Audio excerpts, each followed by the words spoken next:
하나님께서 우리에게 제시하신 다윗이라는 인물은 두 가지 측면에서 우리에게 상당히 가치 있는 사람입니다.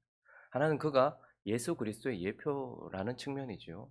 하나님은 그를 통해서 자신의 아들 예수 그리스도를 더 명확하게 보여주시고 우리는 다윗을 통하여서 예수에 대하여 더 선명하게 알게 됩니다.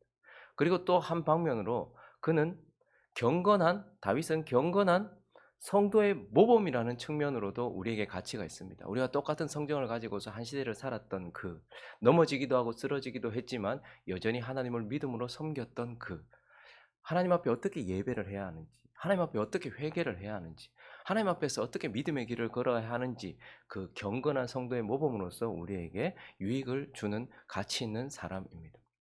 우리가 지금 살펴보고 있는 욥이라는 인물도 두 가지 측면으로 우리에게 가치가 있는 사람입니다. 하나는 그가 고난당하신 예수 그리스도, 특별히 십자가 위의 예수 그리스도, 그 십자가의 예수 그리스도를 예표한다라는 측면에서 그렇습니다. 우리는 복음서에서는 듣지 못했지만 이 욥을 통하여서 예수 그리스도가 십자가에서 어떤 마음이셨는지, 어떤 상태셨는지 더 명확하고 선명하게 볼 수 있다라는 것이죠. 그러나 또 한편 욥은 고난 속에서도 믿음을 지키고 있는 경건한 성도의 모범으로서도 우리에게 유익을 주는 그러한 사람입니다. 그래서 우리는 욥을 통하여서 고난 속에서 그리고 끊임없는 정죄 가운데서도 하나님 앞에 어떻게 인격적으로 나아가야 하는지, 어떻게 믿음을 지키는지, 그리고 이 속에서 하나님 앞에 우리가 어떤 모습을 보일 수 있는지 이러한 것들을 우리에게 가르쳐주는 고난 속에서도 믿음을 지키고 있는 경건한 성도의 모범으로서 우리에게 유익을 주는 사람이죠. 그래서 욥은요. 십자가의 예수 그리스도, 십자가에 계셨던 예수의 현실을 보여주는 사람이기도 하고 지금 이 시대를 살아가는 우리의 현실을 반영하는 사람이기도 합니다. 우리는 자기의 죄와 상관없이 고통을 받고 있는 욥을 통하여서 자신의 죄 없음으로도 고통받고 계시는 예수 그리스도의 현실을 욥을 통해서 본단 말입니다. 그런데 오늘 또한 우리가 마주하고 있는 현실을 욥이 그대로 반영해 보여주고 있어요. 욥은 이미 처음 시작할 때부터 1장 1절에서 뭐라고 이야기합니까? 우스 땅에 욥이라 불리는 사람이 있었는데 그 사람은 온전하고 정직하여 하나님을 경외하며 악에서 떠난 자. 저 말은 그가 전혀 죄가 없는 인물이라는 말이 아니에요. 하나님이 의롭게 하셨다라는 거예요. 그러니까 칭의를 받은 사람, 하나님께 의롭다함을 받은 사람이었다는 말입니다. 그런데 4장으로 넘어가면 끊임없이 하나님께 의롭다함을 받았지만 사람들은 그를 향하여서 그리고 규범적 지혜와 규범적 법은 그에게 뭐라고 말하는 거 하니까 생각해봐라. 죄 없이 망한 자가 누구인가? 정직한 자의 끊어짐이 어디 있는가? 내가 보건대 악을 바꾸고 독을 뿌리는 자는 그대로 거두나니 다 하나님이 이 기운에 멸망하고 그의 콧김에 사라지느니라. 하나님이 의롭다 하셨지만 야, 네 죄인이다. 계속해서 끊임없이 정죄를 받고 있는 거예요. 규범적 지혜의 잣대로 보면 죄인이 아니라고 말할 수 없는 그런 상황이죠. 고난도 있고 여인에게서부터 태어났고 그러니까 끊임없이 하나님께는 의롭다함을 받았지만 지금 규범적 지혜의 잣대에 의하여서 그리고 그것을 주장하는 사람들에 의하여서 끊임없이 정죄를 당하고 있어요. 네 죄인이다라는 정죄를 당하고 있는 것이죠. 이러한 욥의 현실은 지금 저와 여러분의 현실 아닙니까? 예수 그리스도로 인하여서 우리는 의롭다함을 받았어요. 그렇지만 우리 안에 있는 우리의 양심이 뭐라고 말합니까? 야, 내가 의롭다고? 말도 안 되는 소리. 내가 이렇게 더럽고 추악한 생각을 하고 있는데, 내가 이렇게 더럽고 추악한 삶을 살고 있는데, 규범적 지혜의 잣대로 나를 바라보면 내가 의롭다고? 말도 안 되는 소리. 규범적 지혜의 법과 그 잣대로 우리를 바라보는 사람들이 야, 네가 무슨 목사라고? 야, 네가 무슨 장로? 야, 웃기고 있네. 네가 성도라고? 네가 뭐 천국 간다고? 네가 의롭다고? 이러한 잣대에 의해서 끊임없이 우리는 비난과 정죄를 받을 수밖에 없어요. 진지하게 신앙생활을 하는 사람치고 와, 그래 맞다. 나는 하나님의 나라의 백성이야. 나는 떳떳해 라고 말할 수 있는 사람이 누가 있습니까? 끊임없이 우리는 사단에게 정죄를 당합니다. 넌 죄인이야. 우리는 규범적 지혜의 잣대를 가지고 있는 사람들에게 비난을 당합니다. 너 죄인이잖아. 이런 비난을 당하는 것이죠. 이제 이러한 현실 속에 있는 욥은 오늘 본문을 통하여서 하나님께 의롭다함을 받았음에도 불구하고 규범적 지혜의 잣대에 의하면 그리고 그것을 주장하는 자들에 의하면 그리고 끊임없이 우리를 정죄하는 사단에 의하면 끊임없이 죄인이라고밖에 할 수 없는 이런 상황, 정죄받는 상황 속에서 그러면 그러한 자들에게 필요한 것이 무엇인지에 대해서 욥이 우리에게 오늘 말해주고 있어요. 그래서 우리는 의롭다함을 받았음에도 불구하고 끊임없이 정죄를, 규범적 지혜의 잣대에 의하여 정죄를 당하고 있는 사람에게 필요한 것이 무엇인지와, 그래서 하나님께서 우리에게 주신 것이 무엇인지, 그래서 그 결과가 무엇인지를 좀 살펴보려고 하는데요. 그 첫 번째는 우리에게 필요한 게 뭔가라는 거예요. 우리에게 필요한 게 뭔가. 욥은 하나님께 의롭다 함을 받은 이 욥은 지금 끊임없이 정죄를 당하고 있어요. 그가 곧 자기의 죄와 상관없이 고난당하고 있는 모습은 예수 그리스도의 십자가 위에서 현실을 보여준다면, 지금 욥은요, 친구들에 의해서, 규범적 지혜의 잣대를 가지고 있는 사람들에 의해서 끊임없이 죄인이라고, 너는 죄인이라고 끊임없이 정죄를 당하고 있고, 그것 때문에 지금 고통당하고 있어요. 그래서 이때 오늘 본문에서 욥은 무엇을 요구하고 있는가, 무엇을 간절히 원하고 있는가 하면 바로 중보자예요. 19절부터 한번 볼까요? 지금 나의 증인이 하늘에 계시고 나의 중보자가 높은 데 계시니라. 나의 친구는 나를 조롱하고 내 눈은 하나님을 향하여 눈물을 흘리니, 지금 계속 정죄당하고 계속해서 비난을 당하고 규범적 지혜의 잣대에 의하면 자꾸 죄인이라고, 나는 하나님이 나한테 의롭다고 하셨는데 죄인이라고 말하는 그 상황 속에서 그가 원하는 것은 높은 곳에 계신 중보자, 그가 사람과 하나님 사이와 나와 이웃 사이에 뭐 해주시기를 원하는 거예요? 중재해 주시기를 원한다. 나를 중보해 주시기를 원한다. 라고 이렇게 말하고 있는 것입니다. 그러니까 사실 하나님께 의롭다함을 받았어요. 그런데 여전히 규범적 지혜의 잣대를 보면, 율법의 지혜로 보면, 어떤 그런 시각으로 보면 우리는 하나님 앞에 의롭다 할 만한 그런 모습을 보이지 못하고 사람들이 계속해서 비난해요.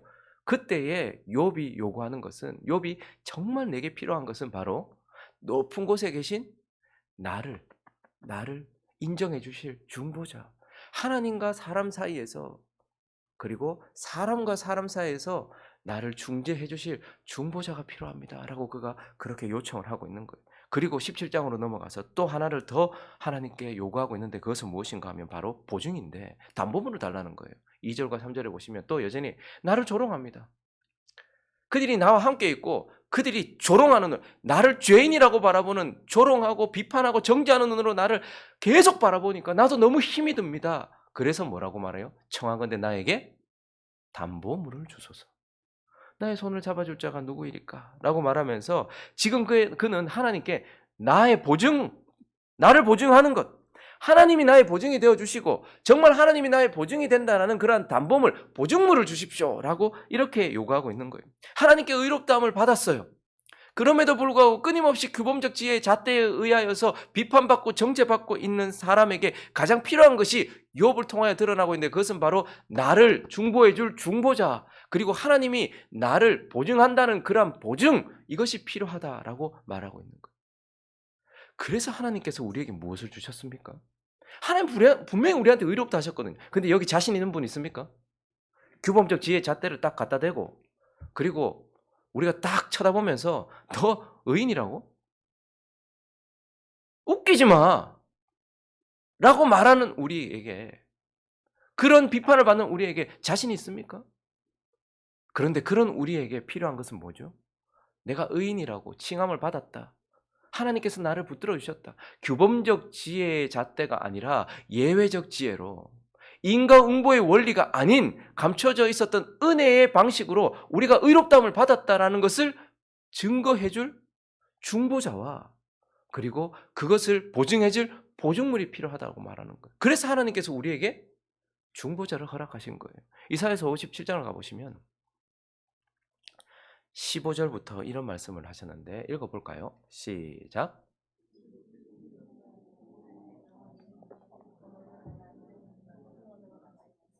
내가 높고 거룩한 곳에 있으며 또한 통회하고 마음이 겸손한 자와 함께 있나니, 이는 겸손한 자의 영을 소생시키며 통회하는 자의 마음을 소생시키며, 하나님께 의롭다함을 받은 자는 죄 없는 자가 아니라 통회하고 마음을 겸손하게 깨트리는 자, 그래서 끊임없이 의롭다함을 받았음에도 불구하고 규범적 지혜의 잣대에 의하여서 그것을 주장하는 바리새인과 같은 사람들에 의하여서 정죄를 당하고 있는 우리를 위하여서, 겸손한 자의 영을 소생시키고 통회하는 자의 마음을 소생시키는 높은 곳에 있는 중보자, 그것을 우리에게 허락하셨다라고 말씀하고 있는 거예요.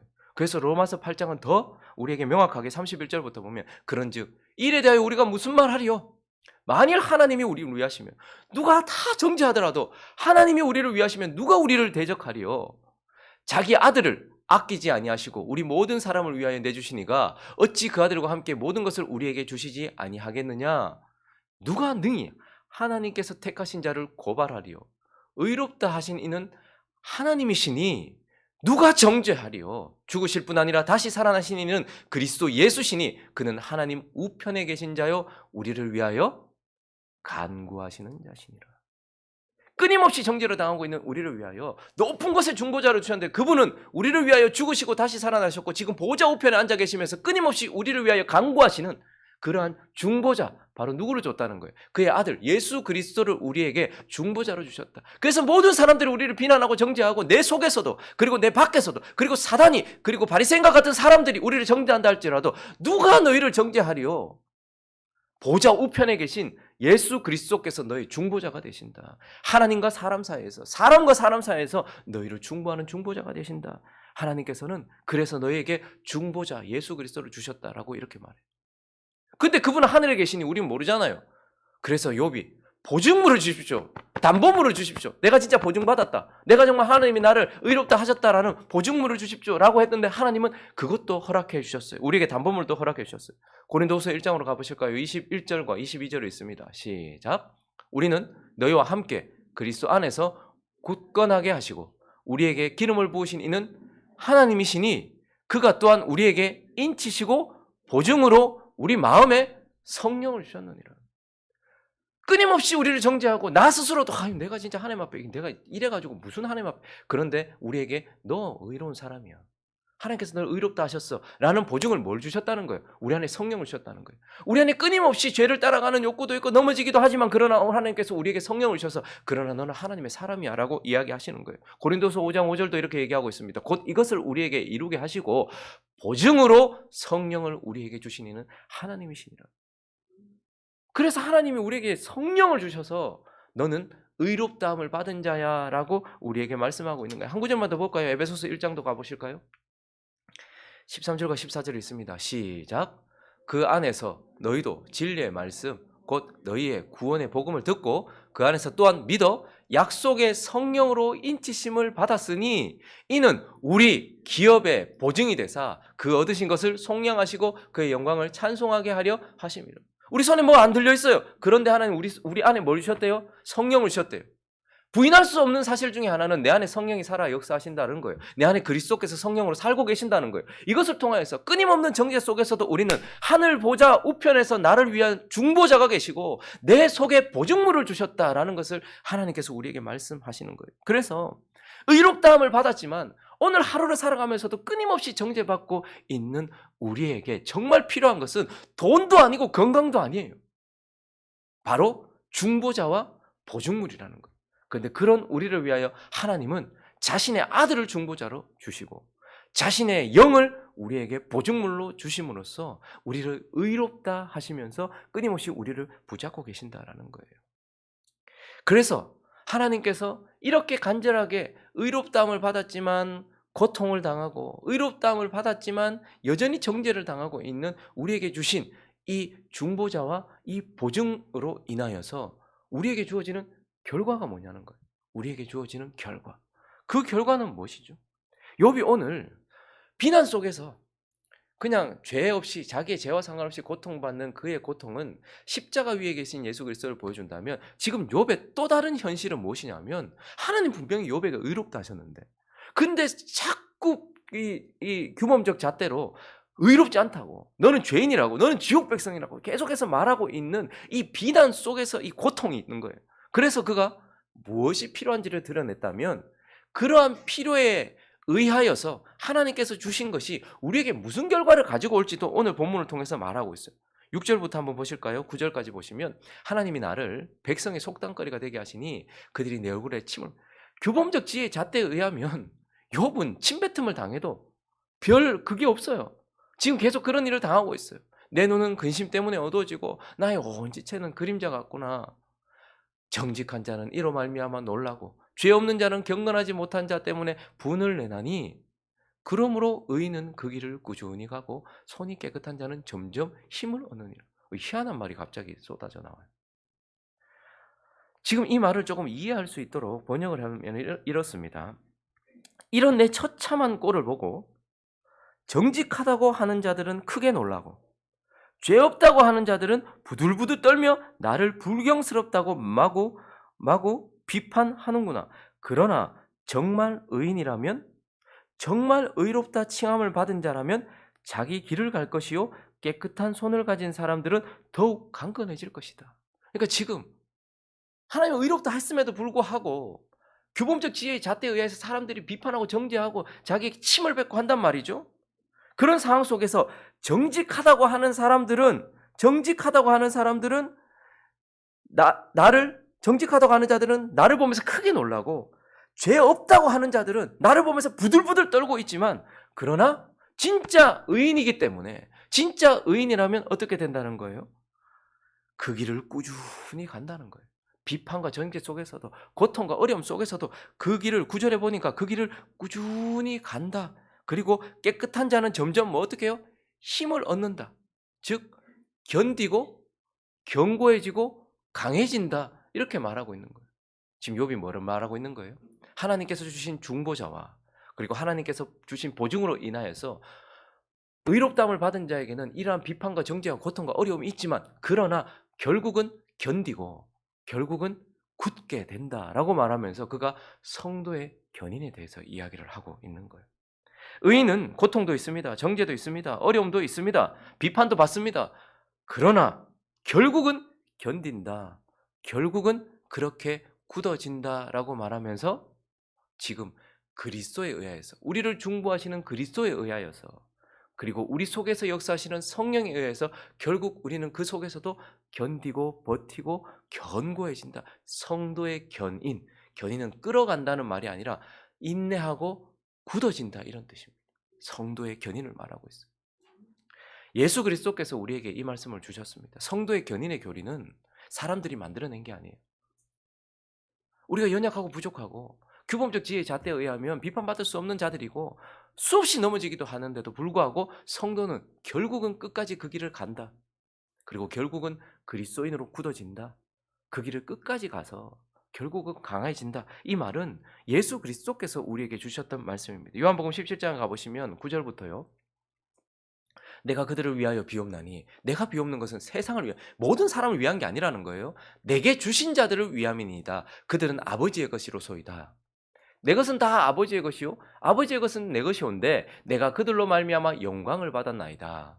나는 세상에 더 있지 아니하오나 그들은 세상에 있사옵고 나는 아버지께로 가옵나니 거룩하신 아버지여 내게 주신 아버지의 이름으로 그들을 보존하사 우리와 같이 그들로 하나가 되게 하옵소서.